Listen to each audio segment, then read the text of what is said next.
Seahawks fans, wherever you may be, welcome back for another edition of the Seahawks Playbook Podcast. Join your host, Bill Alvstad, and co-host, sports writer and football analyst Keith Myers, as we talk Seahawks football.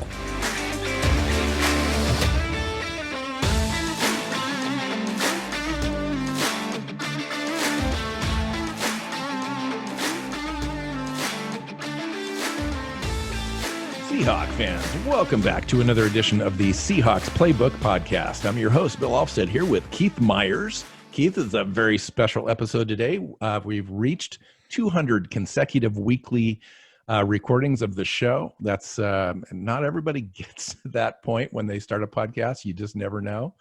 And we just have this kind of will to keep it going no matter what. And here we are. So welcome to the show.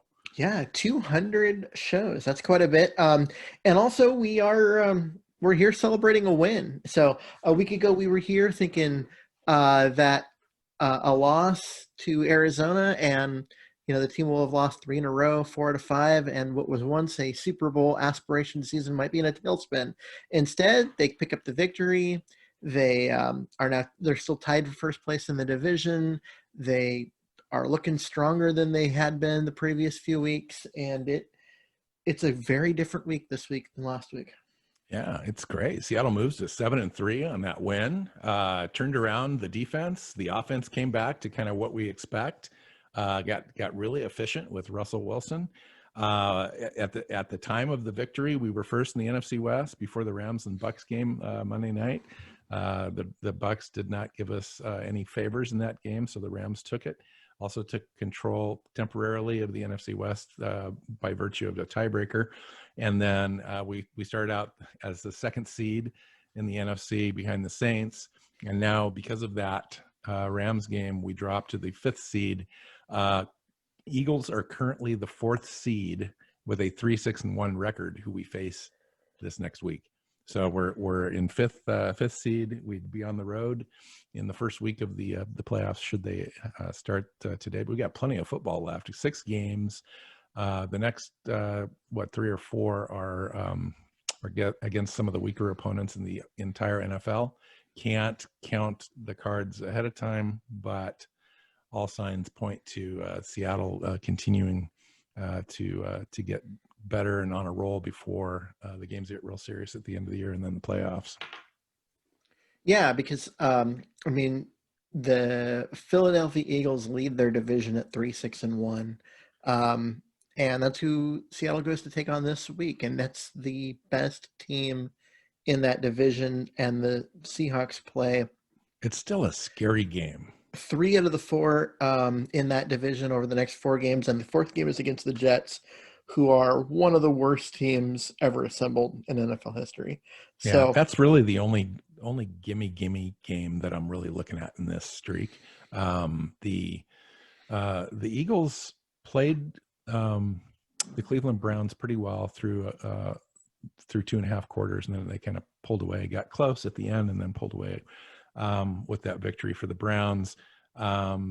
The Eagles are definitely a flawed team, but anytime you're a division leader and you've got a chance to be in the playoffs, every game is a playoff game for them. So I imagine they're going to try to give us their best shot. I don't know what that best shot is yet.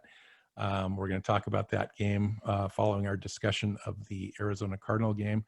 But before all of that, we're going to get us into some news and notes for the week, just to kind of get caught up on Seahawks stuff.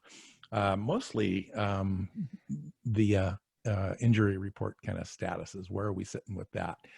Returning to practice this week, Keith, as of today, recording on Tuesday afternoon, Ethan Posick has returned to practice to be our center again.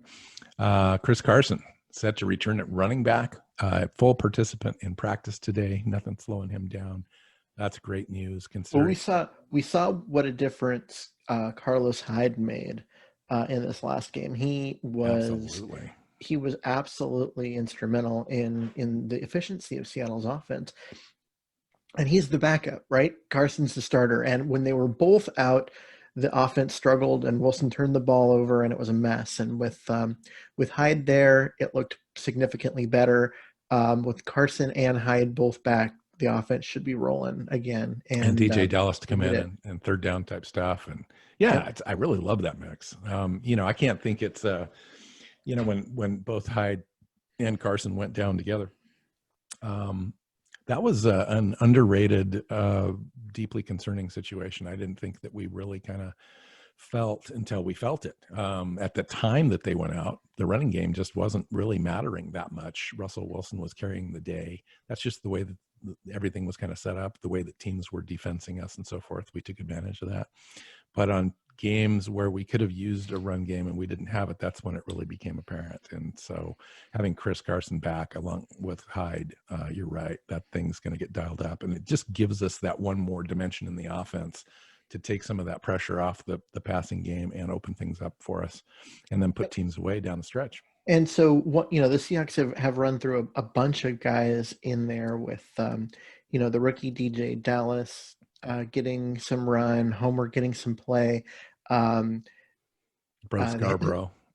Alex Collins and Bo Scarborough both got a bunch. Scarborough was the backup in this game, and he's actually now landed on injured reserve with that hamstring injury. So hamstring tear, needs surgery. Unfortunate for Bo Scarborough, but having Chris Carson come back this week is good timing in that respect. It's good for the Seahawks, but it's rough for Scarborough because this is a guy that was a great college player, but doesn't really have the acceleration. He's a load to get down once he gets up to speed, but it takes him a while. He needs a little bit of a runway. And so being given a chance to show some effectiveness at this level was something that was going to get him more opportunities, if not with Seattle, with someone else. And for him to get a chance to play, be successful in playing, and then get hurt is just terrible news for him. I agree. That is a tough situation. Shaquille Griffin set to return at cornerback for the Seattle Seahawks this week. That brings up some interesting dynamics in the way that the backfield's been performing, maybe a little better now.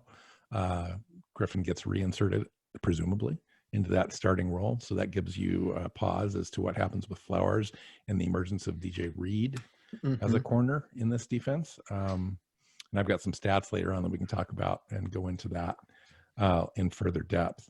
Bad news again on the injury front with Greg Olsen. He's got a fascia rupture in his foot. He's out on IR today and presumably for 6 to 8 weeks. People are talking about, well, maybe he can come back for the playoffs and whatnot. Honestly, like if you've ever had the plantar fasciitis, right, which is it's that same thing, but it's just inflammation, and how long that can linger and how rough it is to do anything with. And now you think about actually tearing that ligament. Like, they say 6 to 8 weeks, but man, that's going to be a brutal injury to come back from on any timetable. So I don't know. He's headed to injured reserve. I wouldn't be surprised to have him be done for the year. But the Seahawks are okay at tight end. I mean, Will Disley is the starter, and Olsen was signed so that Disley could come back slower. Well, you know what? He's back and ready for that job. And then you've got Parkinson and Hollister who need playing time. Well, we'll see about Parkinson. I mean, he hasn't even dressed for a game yet. He's been activated, but not dressed. Yeah, we'll see. But he's on the roster. He's been practicing. But they just haven't needed that many tight ends. I'm actually excited to see the kid. I mean, he's missed the entire offseason, so I'm not expecting much. But if he can get 4 or 5 snaps a game in the red zone type of an offense, just for another target down there, the guy's 6'7" and 250, 260 pounds and runs an adequate 40 time. I mean, that guy could be a difference maker if he gets a little bit of experience before the playoffs and legit red zone opportunities, harder to come by with better defenses down the stretch. That could be something in play.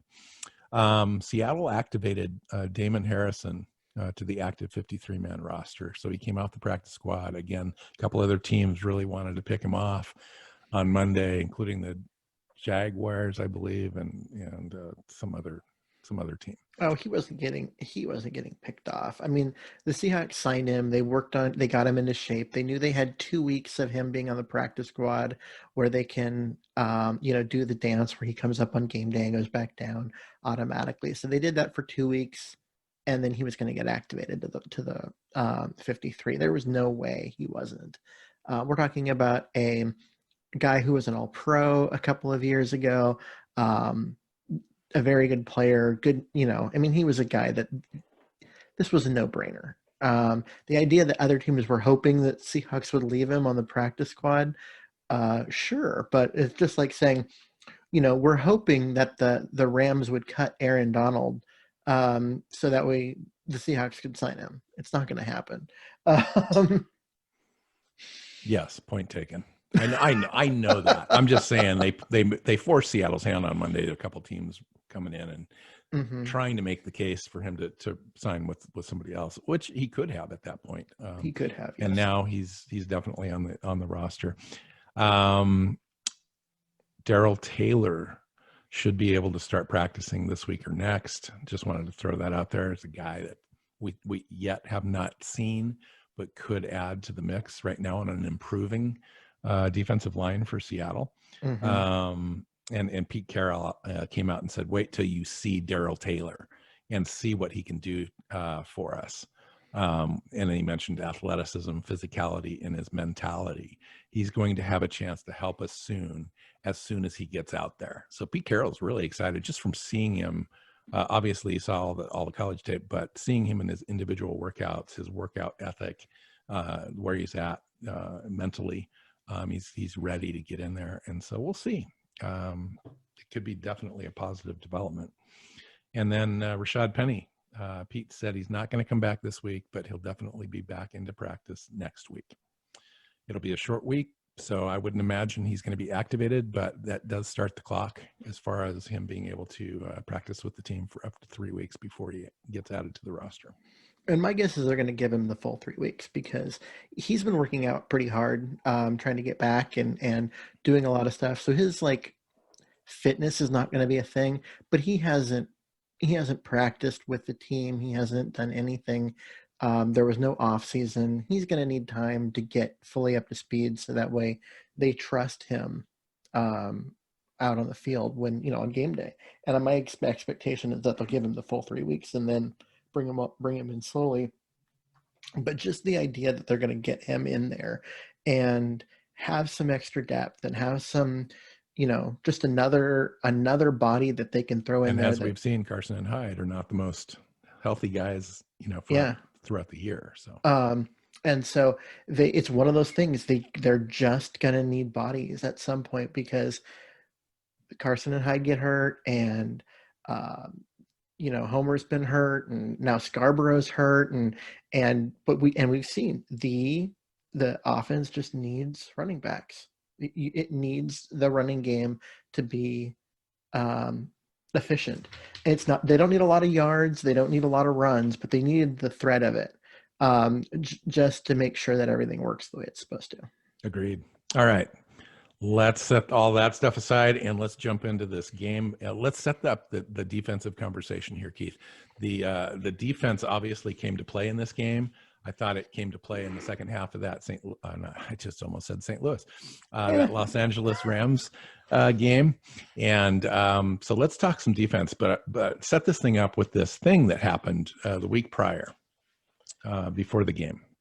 So prior to the Arizona game, Ken Norton Jr. ran this defensive accountability meeting designed to allow each player to go through their own position and list out their individual responsibilities out of the base defense, who they are, who they're supposed to communicate with, what their assignments are, how it fits in with all the other players and their assignments, and what you can count on from them as players. And Pete said it was one of the most remarkable defensive meetings he's ever been in. All right. Whatever, take that for whatever you think, but I think maybe he's onto something. Like maybe this actually made a difference, and I'm wondering why they waited so long. What I find interesting is this: if they felt like they needed to do this, they must have seen that the players were assuming that everyone was on the same page and understood their responsibilities. And apparently that wasn't necessarily the case, because a lot of situations came up in this meeting that told them that we needed to have this, like players needed to understand better what other players were doing, and have themselves kind of understand their own situational responsibilities. And it showed up in that game against Arizona.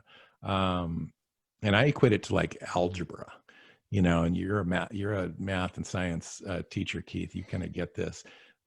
One concept and rule is built upon the foundation, of each other rule. And so if you fall behind in algebra and math, you struggle to maintain your place, because you miss a couple weeks, or you get a bad grade in a certain assignments, and you never really understand that particular rule or whatever.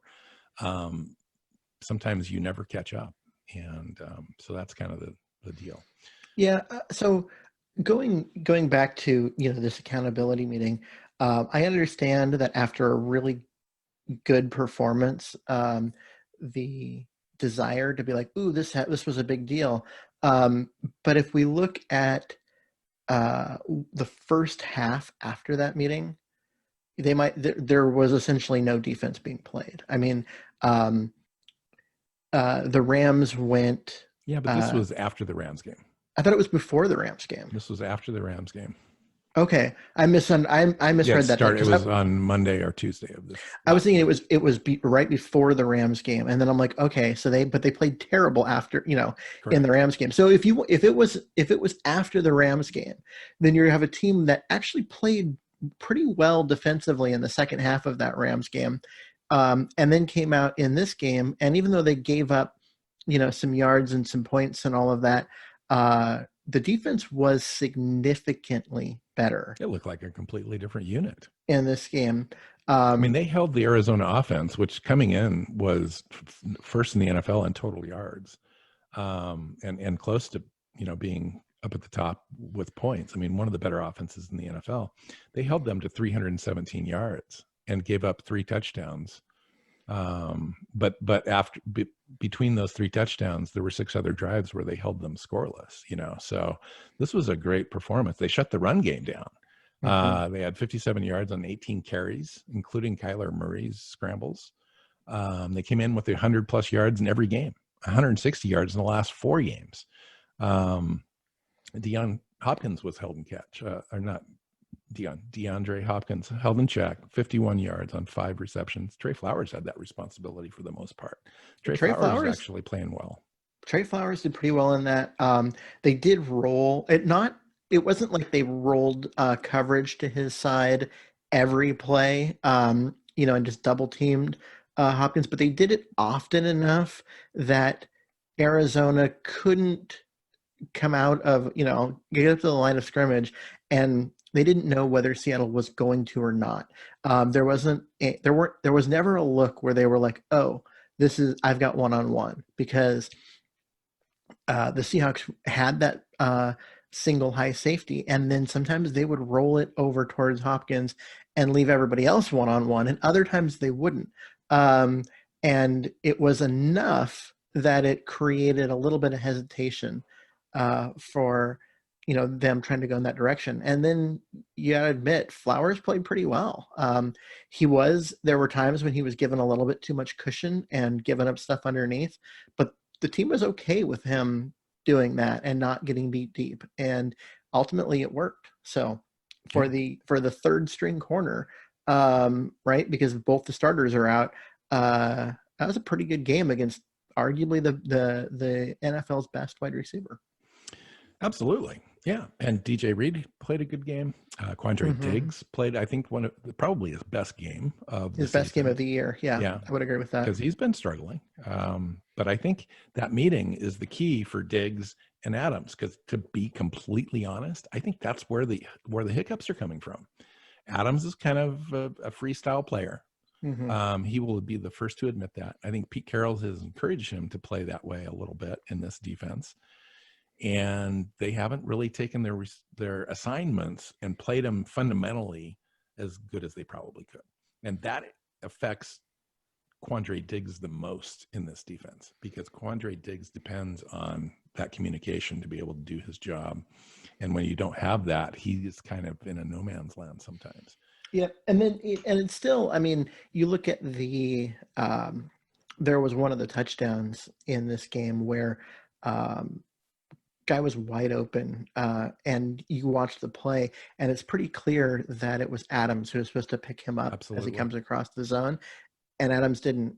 He just let him run right behind him, and ended up stepping up towards the line like he was spying the quarterback, and nobody covered him. Wide open in the end zone, easy touchdown.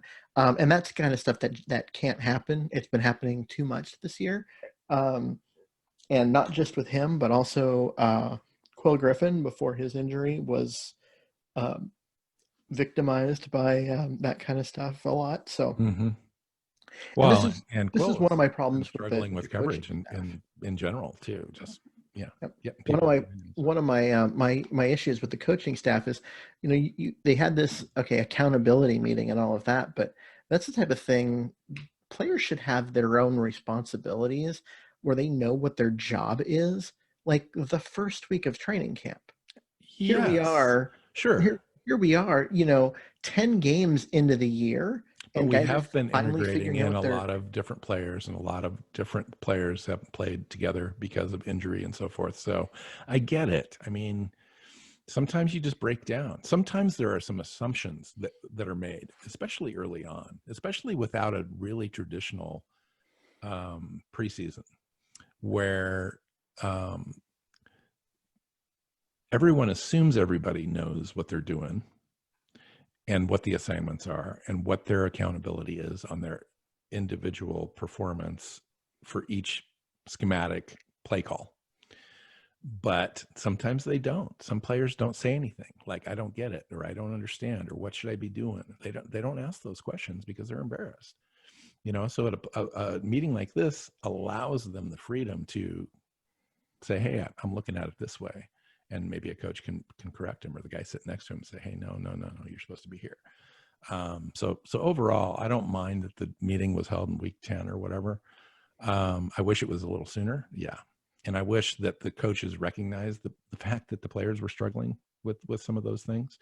I assume how close they all are, that there was some of that going on, but obviously this meeting did make an impact. And you can't underestimate the impact that Carlos Dunlap is having. Yep. Now Dunlap's been an amazing pickup. He's basically come in at that Leo spot, which has been just kind of a black hole for the Seahawks ever since Cliff Averill 2017 got forced into retirement with that neck injury at the end of 2017. And they have not gotten anything out of that position in 2.5 years.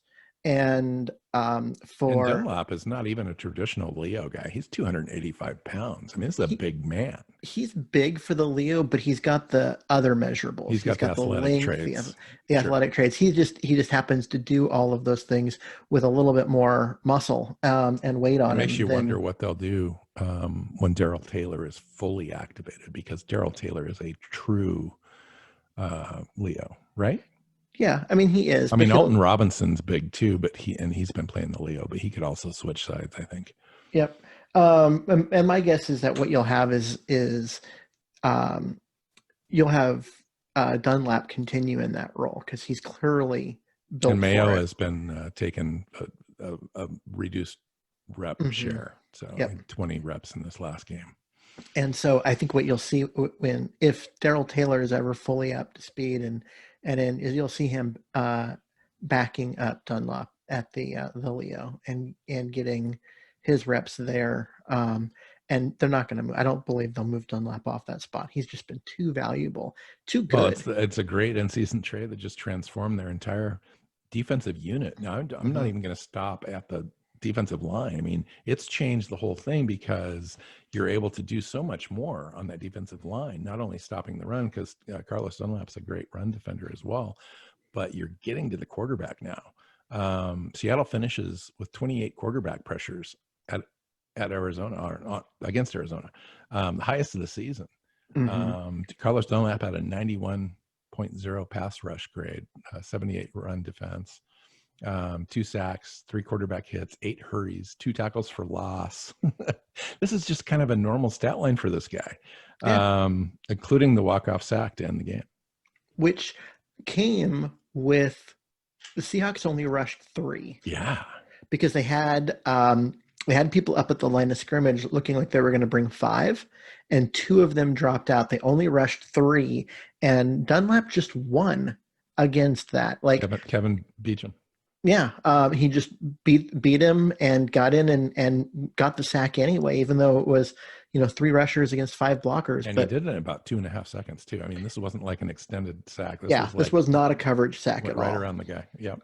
And the thing is that even if he had felt the pressure and tried to get rid of it, because the Seahawks had 8 guys in coverage, there wasn't anywhere to go with it.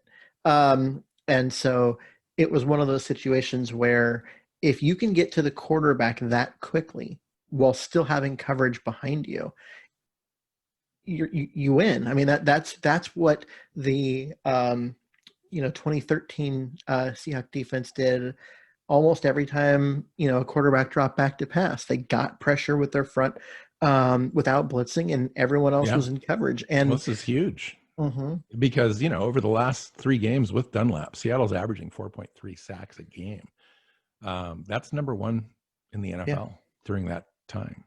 And if they can do that with primarily a 4-man front, especially given the fact that Reed and Ford are also getting pressures at rates that are some of their personal best. And then you add Collier into that. I was say we need to make sure we mention Collier. He hasn't been like, and Green really hasn't even stepped up yet. Yeah, Collier hasn't been. It's not like he's been like some standout superstar or anything. He had a great game, but he had a really good game in this. Had a sack, forced that holding call in the end zone for that safety. Yep, and that was a big play. He's been a nice piece this year. He's been a solid contributor. He continues to get better. And for a guy that we did not know if he was going to be worth a roster spot after last year, it is great to see how well he's come around this year and everything. So I tell you what, this game just can't be understated, because the Cardinals coming into this were scoring 30 plus points and gaining 438 yards of total offense in 5 straight games. We held them to 317 yards, and 21 points. That was a season low for Seattle. And that's really amazing. And so if we can continue that, if we can build the momentum, so we're facing some offenses that are not quite up to NFL standards over the next 4 or 5 weeks. And this defense is only going to get more confident, I think, and only going to get stronger together. And you add a couple of additional key pieces into that mix, and it's just, it could be season transforming. You go to wondering if you can even make it out of the first round with the defense as poor as we've had, to a defense that's at least league average, and could potentially even be better by the time we hit there. It changes the whole dynamic of the entire thing. One of the big things that has happened that has really helped the Seahawks has been getting DJ Reed healthy on the back end, because he started the year on the non-football injury list, and once he got healthy and everything, and they got him out there, at first he was the nickel filling in for an injured Ugo Amadi. Then he took over that outside spot after the injuries to the starters there, and so you had Flowers on one side and Reed had to step in on the other, and he has been good. He has been really steady over there, which is what they haven't had. Let me say this: so many coverage issues on the back end, and then to have someone over there who does his job. He may not be like, no one's going to confuse him with being like a Pro Bowl caliber guy, but he's still good, and he's consistently good to a certain level. Yeah. And it's been a huge Well, check this improvement. out. So I know you discount the Pro Football Focus grades for defensive backs, and I get why. But it gives us a parameter. So over the last 5 weeks, Trey Flowers and DJ Reed ranked 21st and 23rd among cornerbacks by Pro Football Focus grade. Over the first 6 weeks, Shaq Griffin and Quentin Dunbar ranked 59th and 61st overall in Pro Football Focus grades. And the eye test alone tells you that they're better. They've been playing better. I mean, we haven't faced the same offenses and all that stuff, so everything's relative. But the first 4 games, we were giving up 401 yards in the passing game. The next 4, we gave up 323.3 yards overall in the passing game. The last 2 games against decent offenses, both the Rams and the Arizona Cardinals are top 10 offenses. They've given up 270 yards passing. So they've gone from 401 yards to 271 yards. And we have a completely different set of corners in those games. Yeah. And right now, the group that they've got with Flowers and Reed, and they got Ugo Amadi running the nickel, it's not the group that we came into the year thinking highly of. These were guys that, you're hoping to get some positive play out of, but they are performing at a level that is allowing other people to do their job, where Dunbar and Griffin were not.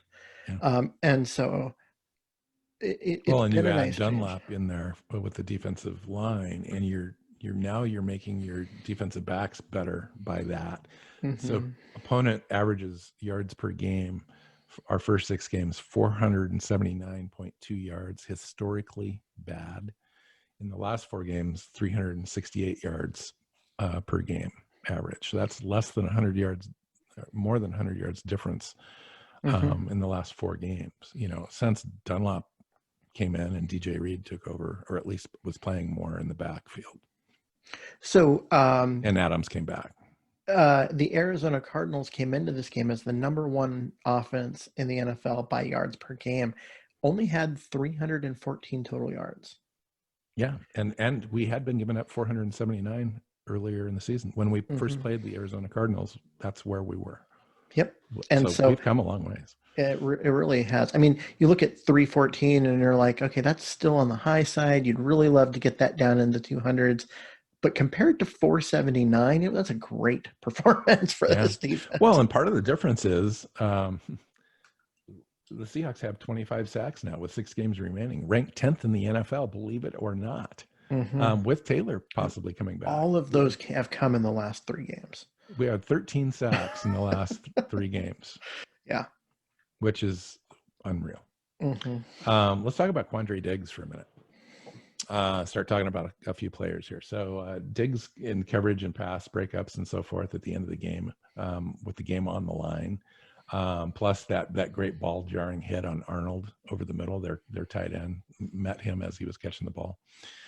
He did get flagged for a helmet thing, but as aggressively as he was playing, and most of the time he was playing well, you can overlook that situation. But Quandre Diggs is. I thought that was a terrible call, because you look Hopkins at what did kind of flail on that too. The ball was thrown. It wasn't thrown accurately. If that ball was thrown accurately, then there's no problem. There's no concern. There's no issues. He came in and he made contact after the ball got there. He would have been a very legal thing. But because the ball was thrown inaccurately, he gets a 15-yard penalty for it. And as a guy playing defense and playing the player, who he sees goes up to try and catch a pass, what's he supposed to do? You have to go and make that play. And then for just because the ball was poorly thrown, he gets penalized for it. I think that was a terrible call.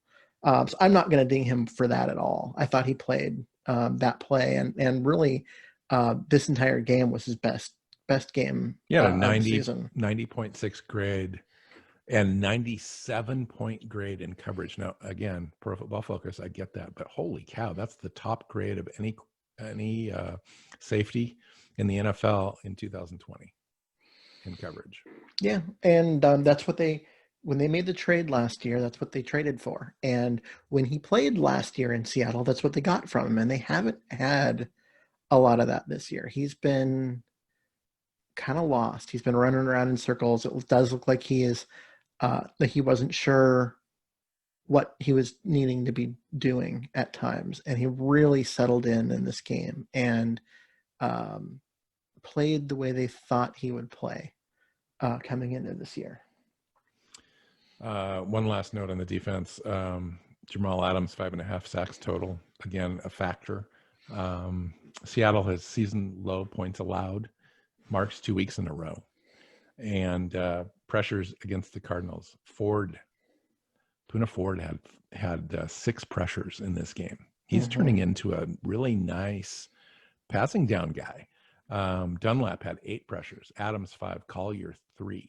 They're getting it done right now, and hats off for whatever they're doing. That's different. I really do believe it's just Dunlap. I mean, the guy is playing like Frank Clark used to play, and we saw the effect that Frank Clark had on particularly Reed when he was here, and there's just no way they're going to let Dunlap go. I mean, he's got another year under contract at $13.5 million cap hit next year. It's not guaranteed, but I guarantee you that they're going to extend him next year, and probably at least a 3-year extension, and get that cap number down. So he's in the fold for a while, because he makes a difference. He really does. Let's talk offense. Tyler Lockett joined Jerry Rice as the only players in Super Bowl era with 20 plus receptions, 250 yards, and 4 touchdowns versus a single opponent in a season. Jerry Rice did it against the Rams and Falcons, 94 and 1990. And Tyler Lockett did it against the Cardinals this year. Talk about the team beater. I mean, Tyler Lockett's been having a good year and had a great game.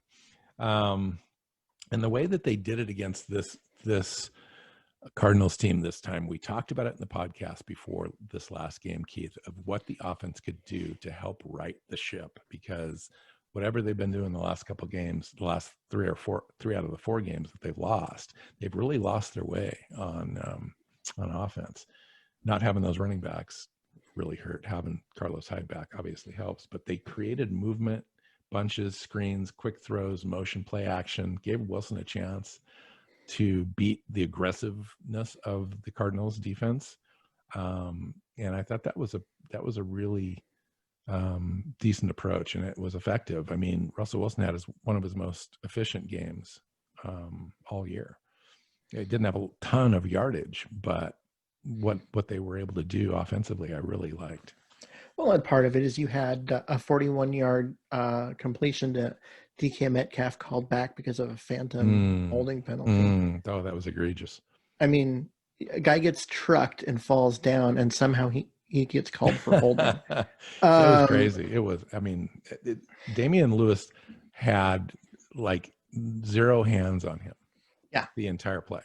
Like he literally used his forearms to block him, and it was nuts. Yeah, it was one of the worst phantom holds that you'll see, and it brought a 41-yard reception back. And it was one of those things where you saw, people on Twitter and the announcers being like, how do they get, Metcalf's, he hasn't had any opportunities and he doesn't have any stats and blah, blah, blah. And I'm like, well, yeah, but it's not his fault that the refs blew that call, because it was a 41-yard reception that should have counted. And he also had that really nice touchdown and one of the greatest developments in DK Metcalf's career so far is the fact that he's really developed that rapport with Russell Wilson when the play gets unstructured and Russell Wilson's scrambling and they've got to figure it out on the fly. And DK Metcalf did that, got behind his guy in the end zone, and Russell Wilson was able to lob it over there. So, yeah, and then Metcalf also had 2 drops. He did have 2 drops in this. One in the back of the end zone. They hit him right in the face mask. Yep, hit him in the face mask, and then another one on a crossing route that hit him in the hands. And he he was looking upfield. He was thinking big gain, but forgot to catch the ball because he was not looking at the ball. He was already looking upfield on that second one. I have noticed some improvement this year with the drops, but once in a while they do pop up. Yeah. Did you see the tweets back and forth between Metcalf and Russell about the I heard that there was some shade going on. Oh, it wasn't shade. It was DK said something about how he's like Russell owes him one after throwing for throwing that fastball. And Wilson, his response was something like, "Yep, throw it high and tight, chin music." It's a baseball reference. So no, there was no shade. It was good banter back and forth. Yeah, it was just the guys being silly and whatnot. I thought it was entertaining. And what did you think of Damian Lewis's performance in this game, Keith? At being asked to play center for the very first time in his entire career. In the first half, it was bad. I mean, it was genuinely not impressive in any way. He had, the fumbled snap and he got trucked and he struggled. But later in the game, he started to settle in. You could tell he was getting used to, the position and what he was doing. He got better as the game went on. Well, he had a great run blocking game. He always does. Yeah. And he had a 65.8 grade overall, but his run blocking grade was like close to 88 or something like that. Yeah. I mean, you have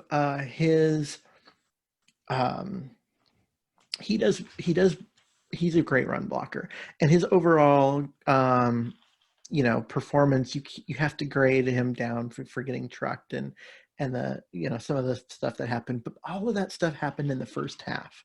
He really settled down and played better in the second half. And he really kind of figured the position out. And this was an emergency center. I mean, this is a guy that he's a guard. He's not a center. He doesn't have the attributes of a center. He doesn't have the physical, check this out. So overall, Pro Football Focus has him rated number 7 graded rookie overall in 2020. But his run block grade, it was 84.9. I'd say 88. His run block grade of 84.9 against the Cardinals at center led all centers in the NFL in this week and third best all year at the position.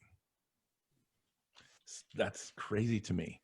I mean, that would mean that, he can play both guard and center. I mean, it really gives us a hedge next year for Posick. I know that we want to bring back Posick. I think that would be the optimal situation.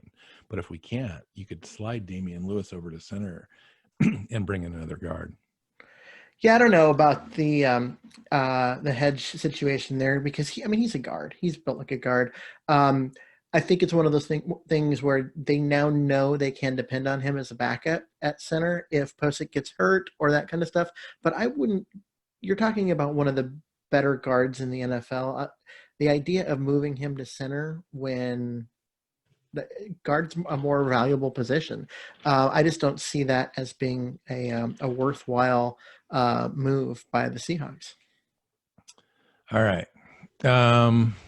Seattle finished with 165 yards rushing, including, some scrambles by Wilson, but nonetheless, Mike Upati had a good game.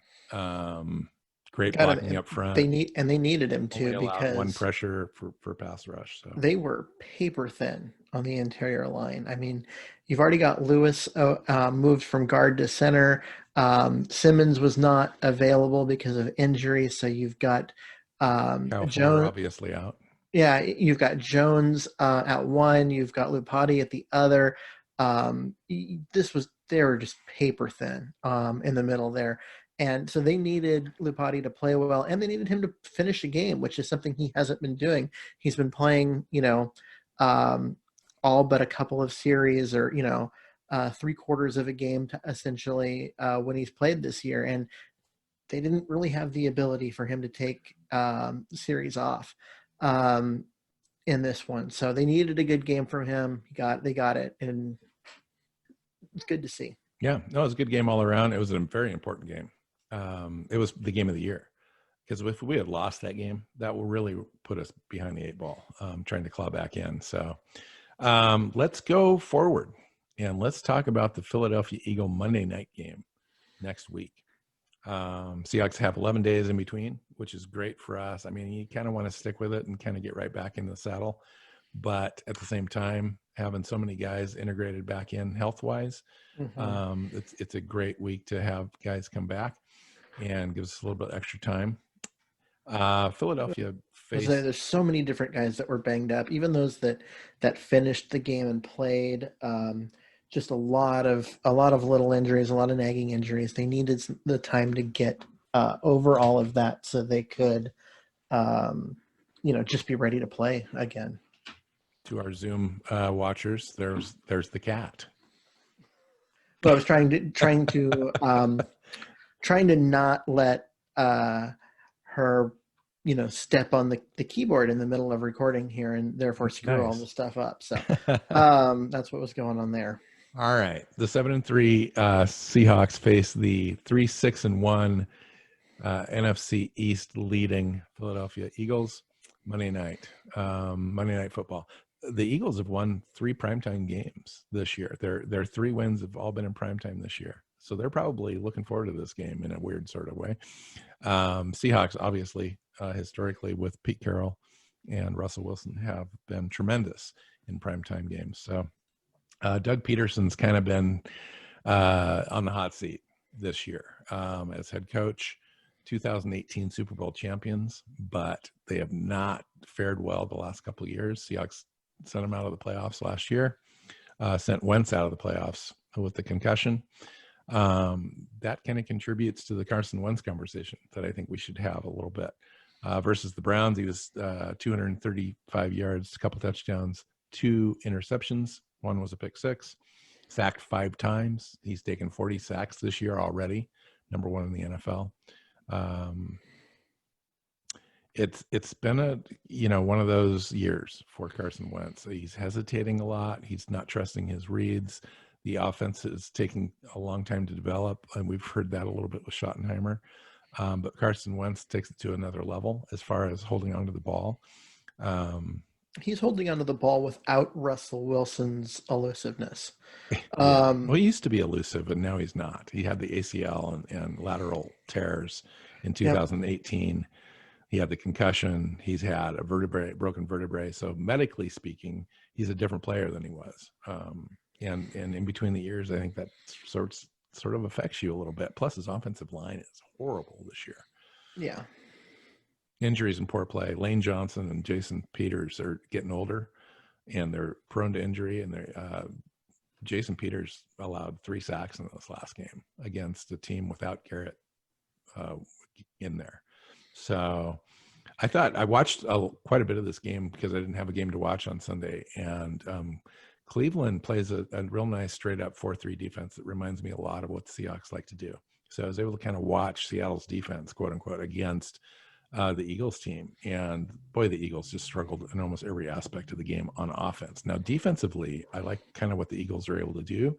But as time goes on, the whole team just kind of breaks down a little bit schematically. Yeah, offensively they're a mess, and a lot of it starts up front.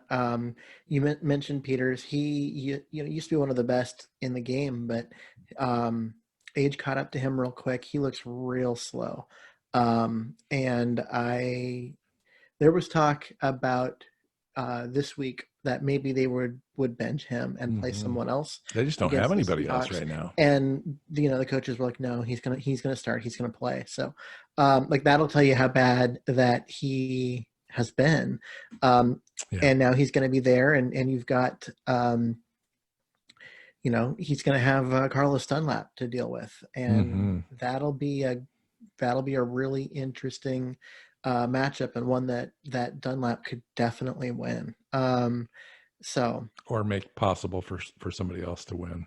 Yeah, because there's going to be some single blocking on some of these guys. So, out of 33 qualified quarterbacks, Wentz is ranked 32nd in completion percentage, 31st in yards per attempt, 31st in quarterback rating, leads the league in 14 interceptions and 9 fumbles. 4 of those lost.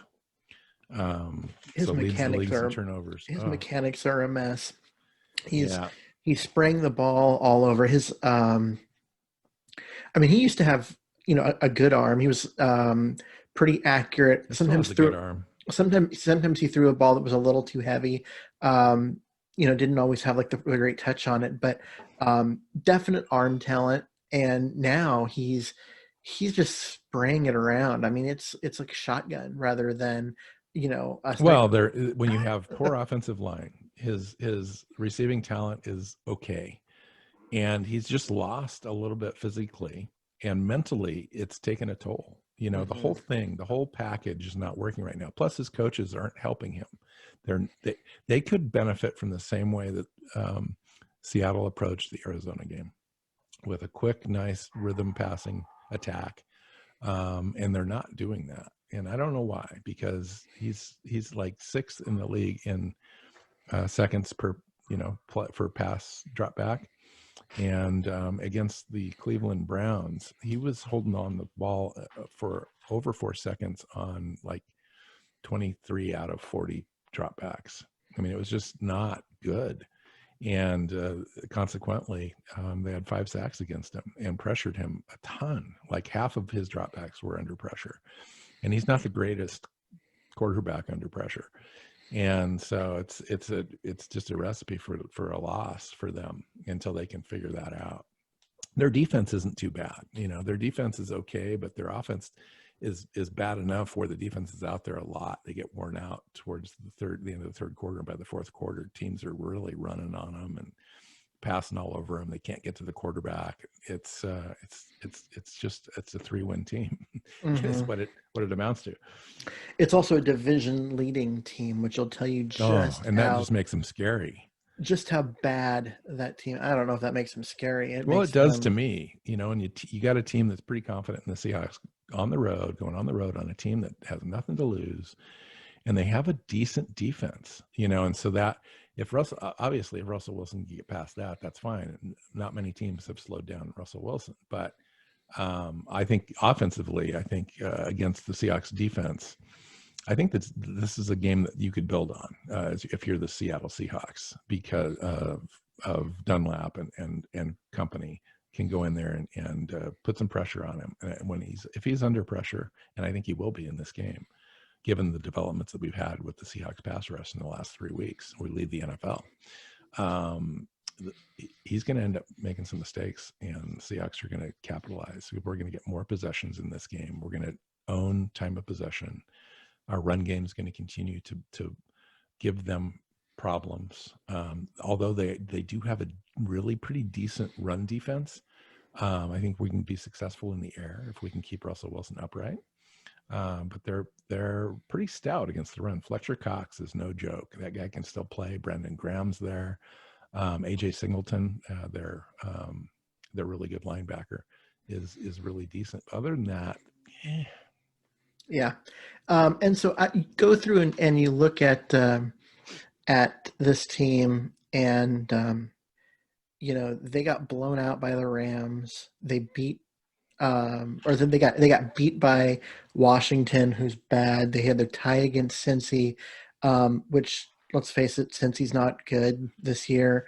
Their 3 wins are against the Giants, Dallas on November 1st. So after all of the Dallas, Dak and company are all hurt. And, the San Francisco 49ers, the Giants, Dallas, those are the 3 wins. They've got losses to the Giants, who are bad. Baltimore and Pittsburgh, those are good teams. You kind of expect them to lose. Lost to the Rams. They got blown out. Lost to Washington, who's bad. This is not a team with any sort of resume that says they are good. They just don't. And they only scored 17 points against Cleveland. They only scored 17 against the Giants. and Washington. 19 against the Rams. It's 23. I think their highest outscoring output of the year is 29 against Pittsburgh. Yes, and that was after the game was out. Yeah, and the game was a blowout, and then they got some points at the end, but they got kind of blown out in that one, and this just isn't just isn't a good football team. And it all starts with the quarterback, who is really struggling this year. Very much so. And it all comes down to pressure. Get the guy some pressure. Your coverages, I think that Seahawks would benefit from playing a 4-man front most of the game in this game, so that you can drop 7 into coverage. And I think that is the key. So if you can get pressure with 4 guys against the Eagles, it's going to be a win, because Russell Wilson's going to get his points. There's no way that these guys can play from behind. The Eagles are not set up for that. They have their run game is okay. Their Miles Sanders is a really decent running back. He's prone to put the ball down on the ground a couple times, once in a while. But it's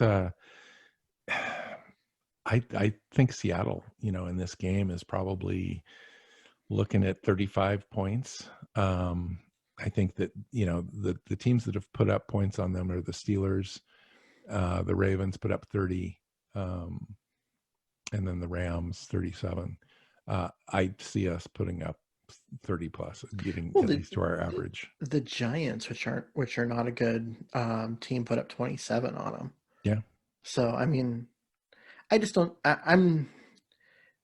This is a team that needs to rebuild, and I hope that Doug Peterson doesn't end up. He's on the hot seat to where I think he might be in jeopardy. Their owner has already come out and said that he's unhappy with the results of this year. And true, he should be unhappy with the results of the year, but he's got a coach that just won a Super Bowl and did so with a backup quarterback by, having an entire team that played well. And so, okay, now he's got stuck with the quarterback that has major mechanical issues and just isn't the player he was a couple of years ago.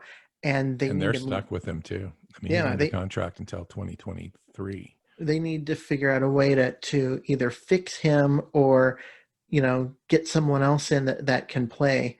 And that will write a lot of offensive coordinator. I think they need a guy. They switched offensive coordinators this year, and this other guy's just not getting it done.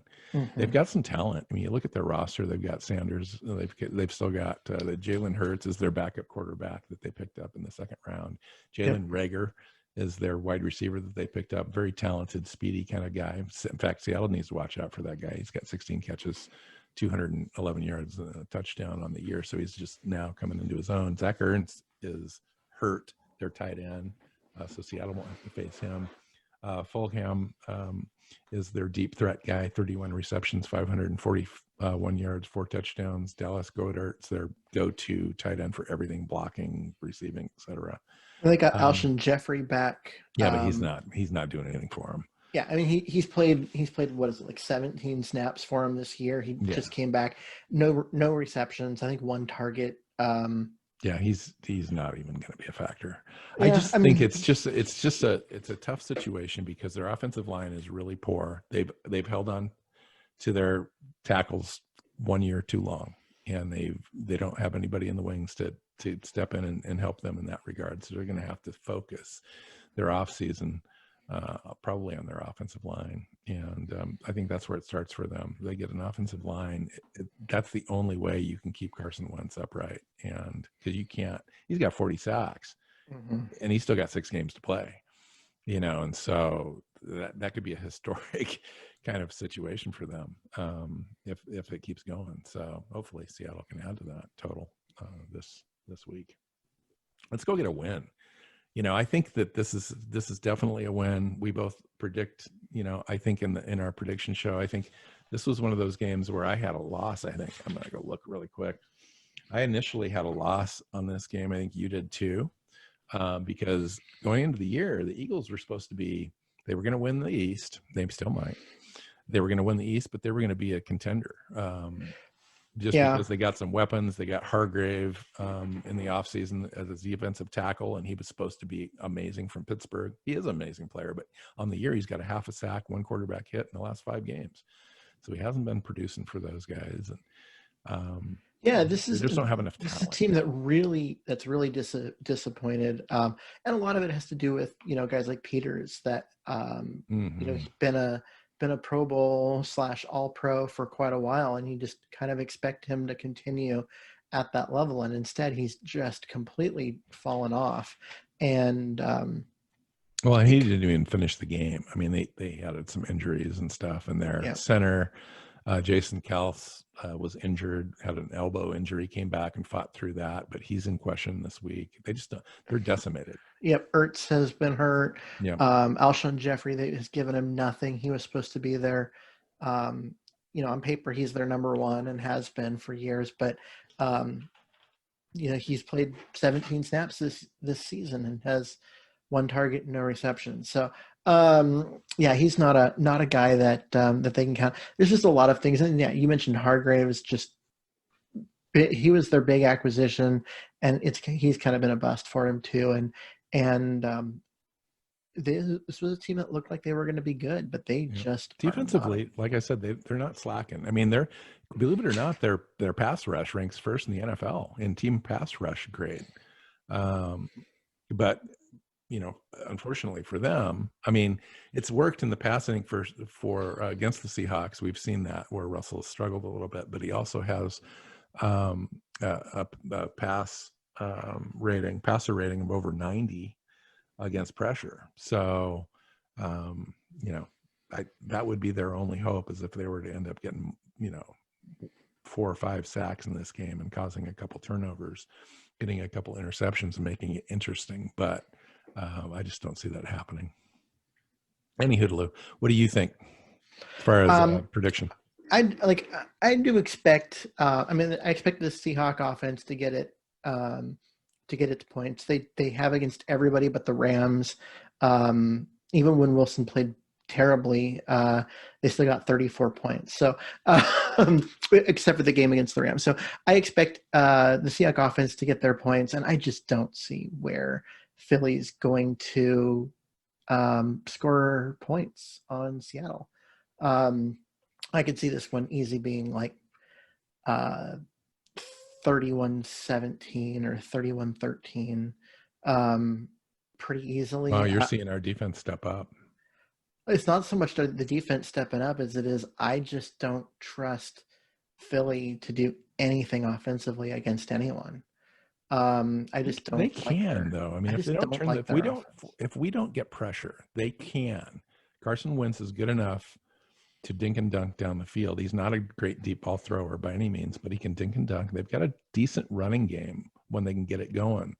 But they're up against one of the better run defenses in the NFL. That's very true. If they need to get Sanders going in the running game in order to have an offense that works, they're in trouble. To beat Seattle, you've got to be able to throw the ball. And, luckily for other teams, Seattle's not particularly good at defending the pass until the last 6 quarters when they have been. We'll see if that continues. And because so Quill Griffin's going to get reinserted into the lineup, and I'm very curious to see if we maintain our ability. If we don't, I think he'll get pulled, because you look at what the team has done in the last couple of weeks with DJ Reed out there, and there's no denying that he needs to. So let me ask you this: we didn't have the corner or the defensive back conversation. I thought we might, but so what do you think of Amadi and Reed looking at that nickel spot? I mean, if Reed is, do you think that Flowers would get paired with Griffin, or do you think Reed gets paired with Griffin? I think Flowers will get paired with Griffin because they like his length and his ability to come up and make a tackle.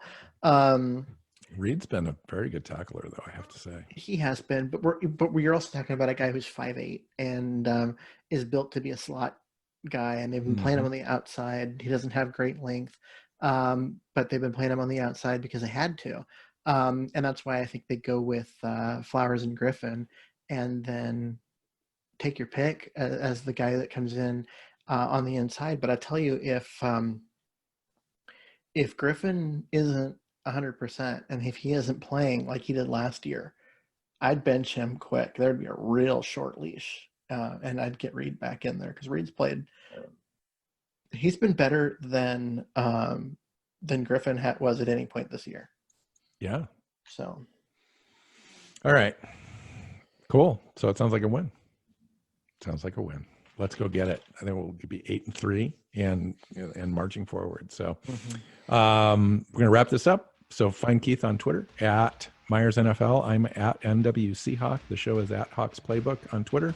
Seahawksplaybook.com has all of the shows where you can find all of our podcasts and listen to everything going back to the very first episode, 200 episodes ago. And look on your favorite podcast apps, get subscriptions going so that you can make sure that we land in your feed every week without missing a single show. So until next time, Keith, go Hawks. Go Hawks. Seahawks Playbook Podcast listeners, thanks for joining us for another edition of the show. You can find us on Twitter. Bill is at NW Seahawk, Keith is at Myers NFL, and the show is at Hawks Playbook. You can listen and subscribe to the show at SeahawksPlaybook.com.